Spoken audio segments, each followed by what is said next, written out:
ಎಲ್ಲರಿಗೂ ನಮಸ್ಕಾರಗಳು. ನನ್ನ ಹೆಸರು ರಶ್ಮಿ ಅಶೋಕ್ ಹೊಸ್ಮನಿ. ನಾನು 10ನೇ ತರಗತಿಯಲ್ಲಿ ಓದುತ್ತಿದ್ದೇನೆ. ನಮ್ಮ ಶಾಲೆಯ ಹೆಸರು ಶ್ರೀ ಉಜ್ಜಯಿನಿ ಜಗದ್ಗುರು ಸಿದ್ದೇಶ್ವರ ಪ್ರೌಢಶಾಲೆ ವರೂರು.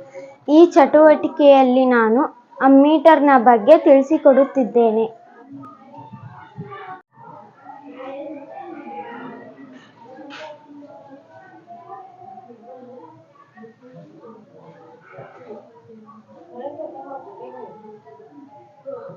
ವಿದ್ಯುತ್ ಮಂಡಲದಲ್ಲಿ ವಿದ್ಯುತ್ ಹರಿಯುತ್ತಿರುವಾಗ ವಿದ್ಯುತ್ ಪ್ರವಾಹವನ್ನು ಅಳೆಯಲು ಬಳಸುವ ಸಾಧನವೇ ಅಮ್ಮೀಟರ್.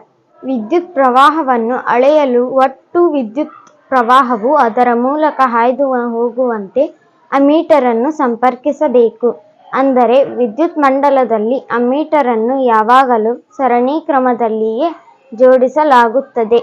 ಇದರಿಂದ ಅಳೆಯಲ್ಪಟ್ಟ ವಿದ್ಯುತ್ ಪ್ರವಾಹವನ್ನು ಆಂಪಿಯರ್ ಅಥವಾ ಇಂಗ್ಲಿಷ್ ಅಕ್ಷರ ಎ ಎಂಬ ಏಕಮಾನದಿಂದ ಸೂಚಿಸುವರು. ಧನ್ಯವಾದಗಳು.